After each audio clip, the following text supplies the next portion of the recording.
Oi, turma. Vamos então dar continuidade à nossa exercitação. Vamos ver aqui alguns outros itens para usar sinais de pontuação. Prestem muita atenção. Tem algumas novidades agora. Este é o nosso vídeo 3, a nossa aula 3. Acredito que neste vídeo ainda façamos alguma questão interessante. Vamos lá. Além desta que irá até a última letra do alfabeto, viu? É muito exercício. Quanto mais exercício, melhor para você.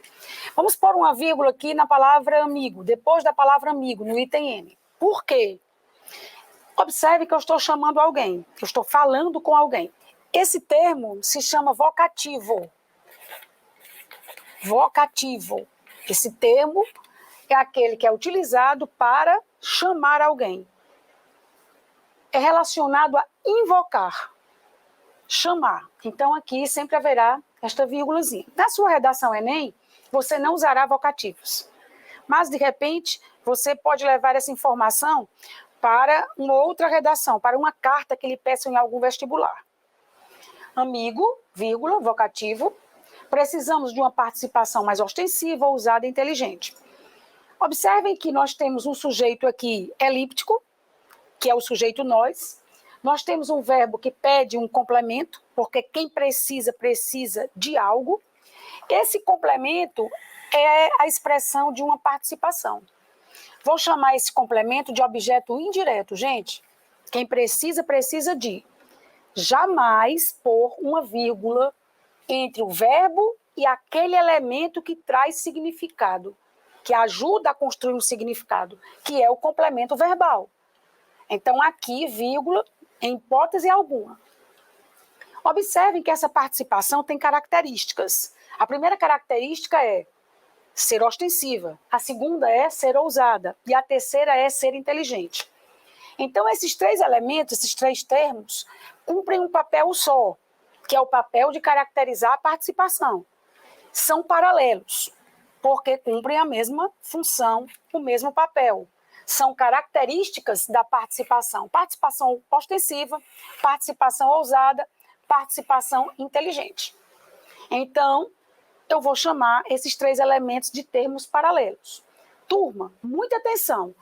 Não ponham vírgula entre o elemento caracterizado e o elemento caracterizador.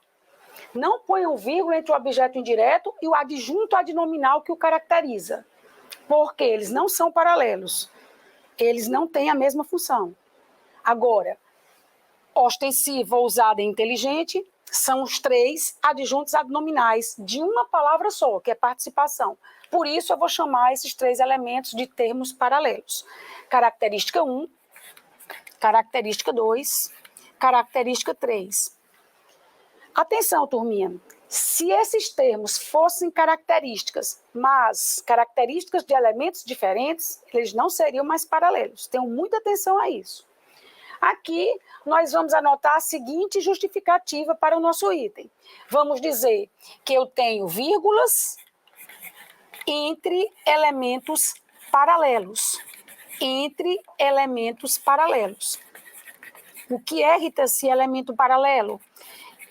É elemento que cumpre a mesma função, os elementos da série cumprem uma só função em relação a um só outro elemento. Entendido? É isso que nós vamos relacionar ao paralelismo gramatical. Turma, vamos ao item O. Vocês já ouviram falar aqui nos vídeos anteriores que a vírgula aparece muitas vezes quando há inversões. Muito bem. Como é que eu vou saber essas inversões, Rita C? Muito simples. Você vai ler tentando trazer o fluxo mais simples da frase, que nós chamamos de ordem direta. Então, nós leríamos assim: vejamos nós, vejamos o quê? Quem vê, vê algo. Nós vamos ver o que exatamente? Nós vamos ver se ele se dispõe a alterar o projeto. Esse é o fluxo normal, simples, puro. Se eu quisesse apagar essa passagem não grifada, eu poderia apagar. Essa passagem está aqui, mas o lugar de praxe dela, se a ordem fosse direta, seria antes desse ponto. Seria a seguinte leitura: Vejamos se ele se dispõe a alterar o projeto com as solicitações do eleitorado. O que significa? Vejamos se ele se dispõe a alterar o projeto devido às solicitações do eleitorado. Vejamos se ele se dispõe a alterar o projeto por causa das solicitações do eleitorado. Então, eu até poderia dizer a vocês, e vou dizer, que eu tenho aqui um adjunto adverbial de causa que saiu do seu lugarzinho, migrou para outro lugar da oração. Qual o lugar de praxe de um adjunto adverbial? O fim da oração. Então, essa passagem entre vírgulas, se estivesse escrita na ordem direta, estaria aqui, antes do ponto. Como ela migrou, está deslocada, vai ficar entre vírgulas. Então, você pode justificar que você tem um adjunto adverbial deslocado. Rita, se você se esqueceu de copiar a palavra causa, adjunto adverbial de causa deslocado. Não, não me esqueci disso. É porque, se eu colocar, você vai pensar que a regra é feita para adjunto adverbial de causa especificamente. E não é para qualquer adjunto adverbial deslocado. E um tanto longo, entende? Então, aqui, eu prefiro dizer a vocês que tipo de adjunto adverbial é, porque é uma oportunidade de você também aprender isso, mas eu não escrevo porque eu vou criar a ideia de que é só com adjunto adverbial de causa que essas vírgulas ocorrem. E não é. É com qualquer tipo. Muito bem. Eu também poderia dizer simplesmente a vocês que a justificativa é quebra do fluxo frasal ou oracional. Quebra do fluxo oracional. Por quê?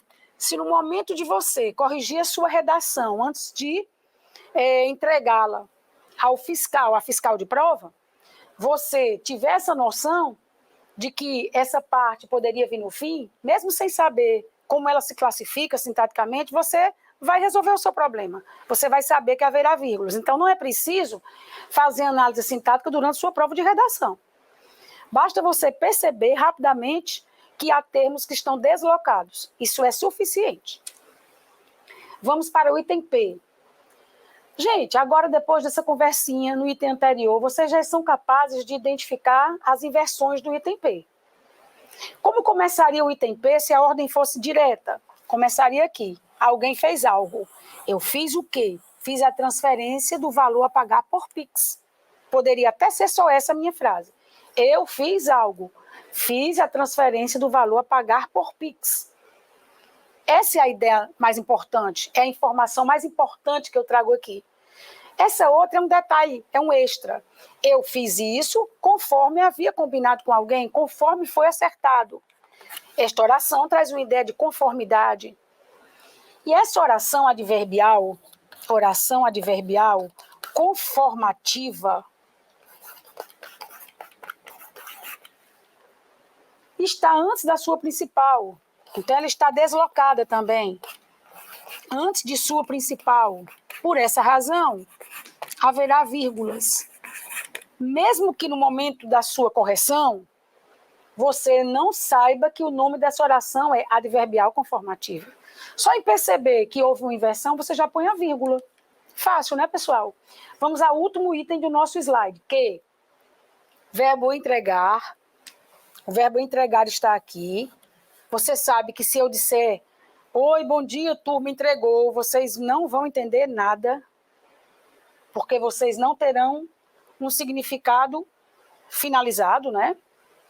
Você precisa saber o que foi entregue. Entregou o quê? As notas fiscais, objeto direto, complemento verbal. O que é um complemento verbal? É aquele que vem para contribuir, trazendo informação que complemente o significado do verbo, porque entrega é entregar algo. E entrega a alguém, objeto indireto. Então, minha gente, nada de vírgula por aqui, hein, pessoal? Porque eu não posso colocar vírgula entre o verbo e o seu complemento verbal. Não é isso? Então, nem vírgula aqui, nem vírgula aqui, entre os dois complementos. Eles não são paralelos, não confundam. Por que eles não são paralelos? Porque um é objeto indireto e o outro é direto. Não confundam com a situação do item N. só seriam paralelos se ambos fossem diretos. E aí sim, eu teria vírgula entre os dois. Se eu dissesse, por exemplo, entregou os cheques, as notas fiscais, então eu teria dois objetos diretos. E haveria vírgula entre a expressão os cheques e a expressão as notas fiscais. Aqui não há paralelo. Por quê? Porque eu tenho um objeto indireto e o outro direto. Um objeto indireto é diferente de um objeto direto.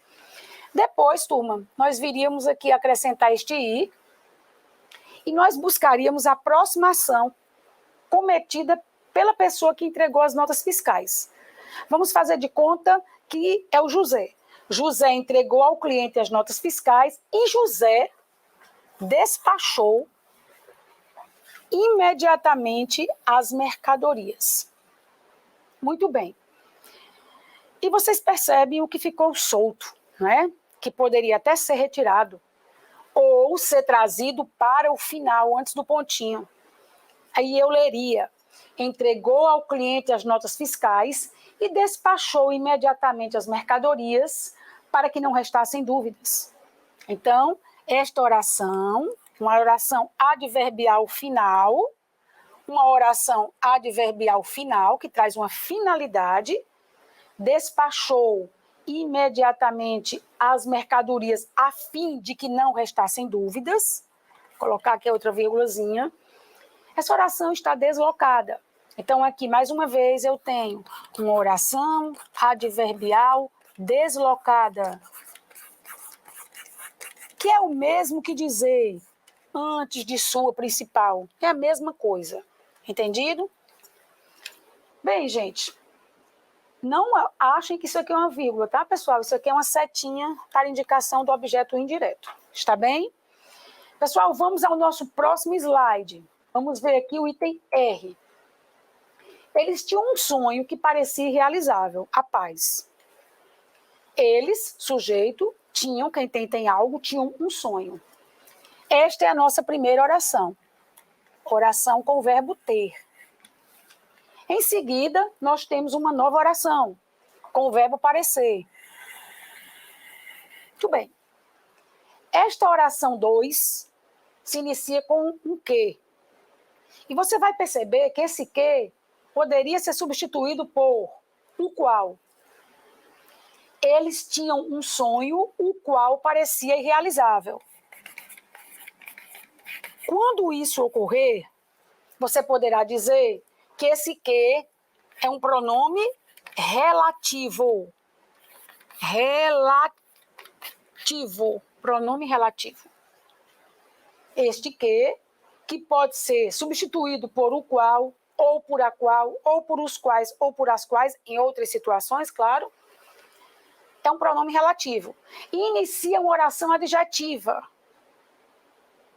Inicia uma oração adjetiva. Então, esta oração 2 se chama oração subordinada adjetiva. Agora, prestem muita atenção. As orações adjetivas podem ser de dois tipos. Adjetivas. As orações adjetivas podem ser restritivas e podem ser explicativas.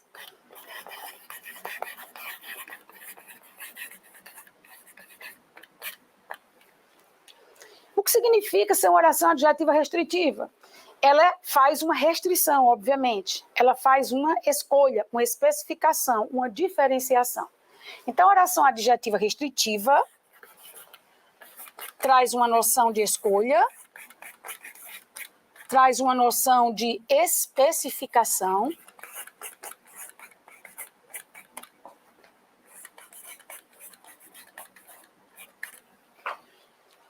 e para que eu faça uma escolha, evidentemente, eu preciso ter, no mínimo, 2 elementos para escolher um deles. Como eu vou escolher algo que é único? Observem porque essa é uma informação importante. Eles tinham um sonho que parecia irrealizável. Nessa situação, eu não posso dizer que a pessoa não tenha outros sonhos além desses. Eu vou admitir que a pessoa tinha um sonho, mas eu não estou dizendo que ela só tinha esse sonho. Eu não tenho propriedade para afirmar isso. Então, o que vier, virá. Eu posso optar por usar vírgula ou optar por não usar vírgula. Eu não posso garantir que eu estou diante de uma oração restritiva. Eu não posso garantir isso. Porque sonhos, alguém pode ter centenas. E pode ter também só um. Então, eu não sei dizer. Não posso interferir. Então, aqui, eu tenho uma vírgula opcional. Vai ficar o critério de quem escreve. A critério, desculpem, de quem escreve. Vírgula opcional. Se você preferir usar com vírgula, você terá uma oração explicativa. Eu vou voltar a falar disso com vocês ainda hoje. Se você optar por não ter vírgulas, você terá uma oração restritiva. Mas eu quero que você compreenda o que é restrição. Restringir é escolher.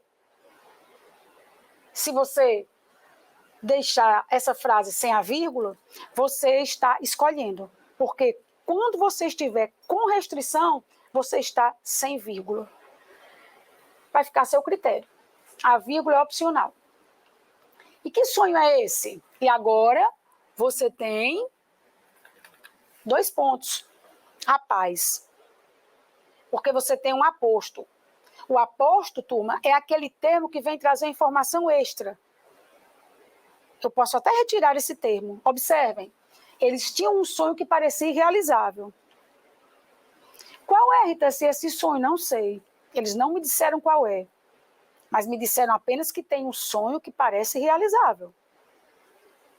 Não me disseram qual.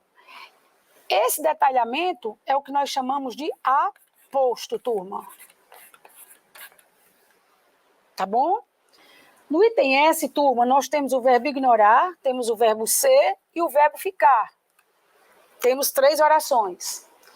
Quem ignora, ignora algo. Eu sou o sujeito do verbo ignorar. Eu ignoro algo. Eu ignoro o quê? Qual foi o resultado? Não pensem em pôr uma vírgula entre ignoro e a oração seguinte. Porque você não vai colocar uma vírgula entre um verbo e o seu complemento verbal. Rita, sim, então, essa oração que você acabou de grifar é um complemento verbal? É uma oração que complementa o significado do verbo ignorar. Eu ignoro o quê? Qual foi o resultado? É o que nós chamamos de oração objetiva direta, gente. Não poderá haver vírgula entre as 2 orações, porque uma é objeto direto da outra. Complementa o significado da outra.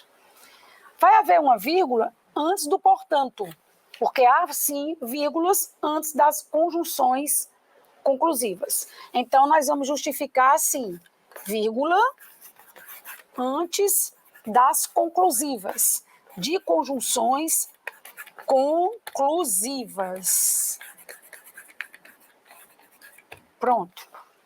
Quais são, hein, turmas, conjunções conclusivas? Isso é assunto para mais tarde, quando nós estudarmos coesão textual. Mas eu vou dizer, antecipar. O portanto, a mais conhecida, o por isso, o por conseguinte, o então, o logo, são conjunções conclusivas. Muito bem. Então, aqui está resolvido. Ignoro qual foi o resultado, vírgula, portanto, ficarei em silêncio. Ponto. Vamos ao item T. Eu tinha 3 pedidos a fazer. Eu tinha 3 pedidos a fazer. Escutem, observem. Ele tinha mais de 10 pedidos a fazer. Concordam que há aqui palavras subentendidas? Eu tinha 3 pedidos a fazer. Ele tinha mais de 10 pedidos a fazer. Evidentemente, nós não vamos gastar nossas linhas repetindo palavras sem a mínima necessidade. Então, eu vou perceber que no primeiro momento da frase eu sou o sujeito e no segundo momento da frase ele é o sujeito. Observem que eu tenho sujeitos diferentes. Quem tinha 3 pedidos a fazer? Eu. E quem tinha mais de 10 pedidos a fazer? Ele. Então, aqui vai haver um sinal de pontuação com a mudança desse sujeito. Eu não vou pôr esse sinal agora, porque nós poderemos ser surpreendidos daqui a pouquinho. Eu tinha 3 pedidos a fazer. Ele tinha mais de 10 pedidos a fazer. Aqui, depois da palavrinha ele, eu tenho um verbo subentendido, que é o verbo tinha. E essa marcação vai ser feita com a vírgula. Então, aqui nós temos uma elipse da vírgula, né? Marcada, desculpem, pela vírgula. A elipse do verbo ter marcada pela vírgula. Em vez de eu repetir o verbo ter, eu ponho uma vírgula sinalizando essa elipse. Essa elipse se chama zeugma. Importante esse conhecimento para a sua prova de linguagens e códigos. Essa elipse de uma palavra que já estava escrita antes se chama zeugma. Mas não é porque se chama zeugma que existe a vírgula. Basta ser uma elipse para colocarmos a vírgula. Ele tinha mais de 10. Então, o tinha aqui está marcado pela vírgula. Então, aqui nós temos o verbo elíptico.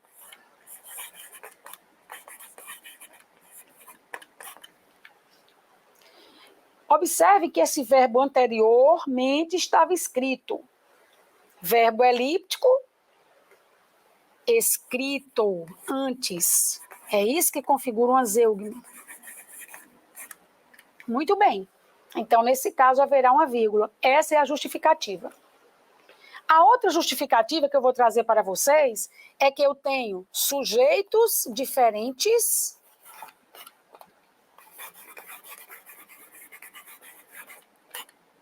entre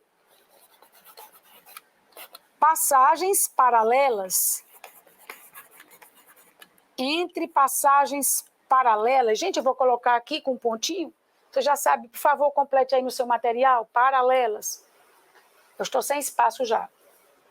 Sujeitos diferentes entre passagens paralelas. Aqui são 2 S, tá, turma? O F comeu um S, tá? Então, sujeitos diferentes entre passagens paralelas. Por que passagens paralelas aqui, tá assim? Porque elas são semelhantes. A primeira passagem é eu tinha 3 pedidos a fazer. A segunda passagem é ele tinha mais de 10 pedidos a fazer. Então, elas são paralelas. Então, vejam. Inicialmente, eu colocaria só uma vírgula aqui, porque os sujeitos são diferentes, sujeitos de passagens paralelas. Eu colocaria apenas uma vírgula. Mas, como eu observei uma vírgula após a palavra ele, eu vou ter que optar agora por um ponto e vírgula. É por isso que há pouco tempo eu disse que nós poderíamos ser surpreendidos. Então, depois da palavra fazer, um ponto e vírgula, e depois da palavra ele, apenas a vírgula. Por quê? Porque esse ponto e vírgula precisa ser diferenciado da vírgula. A vírgula é um elemento interno da segunda passagem. Ele está aqui como elemento da segunda passagem. Ele tinha mais de 10 pedidos a fazer. E o ponto e vírgula vai separar 2 passagens paralelas. Precisa ser uma pausa maior. Inclusive, gente, se vocês quiserem, em vez do ponto e vírgula, colocar um ponto, também é possível, também é correto. Agora, evidentemente, se colocarmos um ponto em vez do ponto e vírgula aqui, nós vamos ter que colocar uma letra maiúscula iniciando a próxima passagem. Vamos ao item U. Recebeu muitos elogios. Verbo receber, na primeira oração. Estava triste. Segunda oração. Então, a primeira oração se encerra na palavra elogios e a segunda oração se inicia na palavra estava. Muito bem. Aí eu pergunto, qual é o lugar de praxe de uma conjunção? O início da oração. Então, o lugar de praxe seria, no entanto. Entendem? Ocorre que onde? No início e não no meio. O lugar de praxe seria, no entanto, no início e não no meio. Como está no meio, está deslocado. Então, vai ficar entre vírgulas. Então, nós temos aqui uma conjunção deslocada. O lugar de praxe da conjunção é o início da sua oração, da oração a que pertence. E aqui, turma, eu volto à mesma situação do item anterior. Eu tenho 2 passagens. A primeira passagem termina em elogios, recebeu muitos elogios. Se eu quisesse, poderia até pôr um ponto aqui, colocar um E maiúsculo e estava, no entanto, triste. Mas como eu tenho um E minúsculo, eu não posso usar um ponto. Então, eu vou usar um sinal de pontuação de pausa mais longa do que a vírgula, que é o ponto e vírgula. Então, recebeu muitos elogios, ponto e vírgula, estava, vírgula, no entanto, vírgula, triste. Rita, se a expressão, no entanto, a conjunção adversativa, no entanto, estivesse no início da segunda oração, se fosse assim, recebeu muitos elogios, no entanto, estava triste, aí você usaria apenas uma vírgula antes da expressão, no entanto. Entendido? Vamos ao item V. Embora estivesse para chover, foi ao jogo de boliche. Aqui eu iniciaria uma frase na ordem direta se eu dissesse foi ao jogo de boliche, fato principal, embora estivesse para chover. Aqui eu tenho uma oração concessiva e ela está antes da sua principal. Então aqui, turma, eu tenho uma inversão. Aqui eu tenho uma vírgula, não é um ponto e vírgula, tenho uma vírgula. Então, mais uma vez, oração adverbial deslocada antes de sua principal. Vamos encerrar nossa questãozinha. Vamos lá para o próximo item. Caiu, não se machucou, porém. Caiu, ponto e vírgula, vocês já perceberam a situação. O porém, se estivesse na ordem direta, seria escrito antes do não. Caiu, vírgula, porém não se machucou. Ponto. Porém é uma conjunção adversativa, tanto quanto no entanto. Como porém, em vez de ficar no seu lugarzinho de praxe, migrou, vai haver vírgula. Só não vai haver duas porque a frase acabou. Eu tenho um ponto, claro. E por causa dessa vírgula na segunda passagem, eu preciso aqui de um sinal de pontuação de pausa maior, que é o ponto e vírgula. Então, nós estamos aqui trabalhando ponto e vírgula, né? Minha mãe... Opa, voltamos às orações adjetivas, turma. Minha mãe, que é muito sensível, percebeu o perigo. Vamos ficar até ali por enquanto. Minha mãe percebeu o perigo. Este que poderia ser substituído por a qual. Já tratamos disso hoje, agora vamos aprofundar um pouco. Minha mãe, a qual é muito sensível, percebeu o perigo. Quantas mães eu tenho? Uma. Então, eu não posso escolher uma mãe. Eu só tenho uma. Então, minha mãe é única. Minha mãe é um ser único. É um ser único. Não é possível escolher. Não é possível restringir. Escolha significa restrição, especificação. Então, se não é possível escolher, a minha oração não será restritiva. Não é possível escolher, é o mesmo que, não é possível restringir. A minha oração será explicativa. Adjetiva explicativa, turma. E as adjetivas explicativas ficam entre vírgulas. Ah, eu vi isso numa gramática, Rita C. Até dizia, informe se a oração é adjetiva, restritiva ou explicativa. Aí eu olhava, se houvesse vírgula, eu dizia que era explicativa. Se não houvesse, eu dizia que era restritiva. Isso não ensina você a virgular. É importante que você saiba o porquê. Minha mãe, vírgula, que é muito sensível, percebeu o perigo. Aqui eu tenho uma oração adjetiva explicativa. Por quê? Porque minha mãe é única. Não é um ser que eu possa escolher. É diferente da minha blusa, porque eu não tenho uma blusa só. Mas a mãe eu tenho uma só. Eu não vou escolher uma mãe. Oração adjetiva explicativa. Sempre que eu tenho oração adjetiva explicativa, eu tenho as vírgulas. Vamos continuar nossa frase. Minha mãe percebeu o perigo. E agora eu vou trocar de sujeito, hein, pessoal? Vírgula. Por quê? Porque eu tenho sujeitos diferentes. Quem percebeu o perigo foi uma pessoa. E quem chamou a polícia foi outra. Sujeitos diferentes, vírgula antes do segundo, antes do i. Minha mãe, que é muito sensível, percebeu o perigo. E meu pai chamou a polícia. Ponto. Final da frase. Certo? Então, assim, se a mamãe tivesse chamado a polícia, não haveria essa vírgula. Então, eu diria, minha mãe, vírgula, que é muito sensível, vírgula, percebeu o perigo e chamou a polícia. Não haveria vírgula, porque uma pessoa só teria feito as duas ações, teria praticado as duas ações. Gente, não se esqueçam dos pontos, por favor. Muitas vezes você usando as redes sociais, usando o WhatsApp, você sabe que vai muito rápido, vai sem ponto, mas agora é a redação. Então, muita atenção com os pontos. Penúltimo item. A boa educação é moeda de ouro. Por que, padre Antônio Vieira? Por que o senhor falou isso? A boa educação é moeda de ouro, pois em toda parte tem valor. O ouro tem valor em toda parte. Mas você não escreveu a palavra pois. Não escrevi. Quem vai substituir a palavra pois é esse sinal de pontuação. 2 pontos. Se eu quiser, eu escrevo a palavra pois. Então, o que eu faria se eu optasse por essa ideia?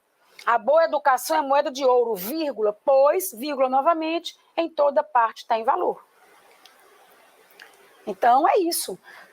Como eu não quis usar o pois, eu posso usar o sinal de pontuação. Então, o sinal de pontuação está aqui para indicar explicação, justificativa.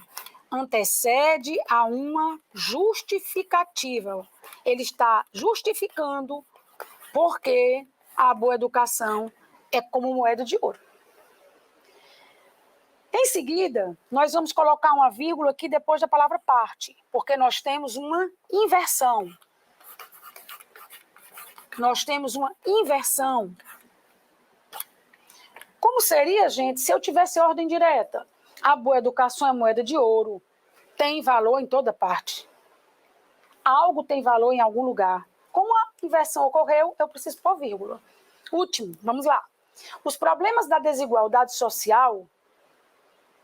O que há com esses problemas? O que ocorre com esses problemas? Vamos procurar o restinho, gente? Os problemas da desigualdade social. Sim, Rita, sim, continue. Os problemas da desigualdade social só serão realmente vencidos se suas vítimas se rebelarem. Observem a parte não grifada. Este detalhamento. Indiscutível presentes em toda a história do mundo. Então, nós temos aqui mais uma vez inversão, marcada pelas vírgulas. Então, turminha, é isso. Vamos para o próximo vídeo. Lá sim nós já começaremos uma nova questão. Até já já, turma.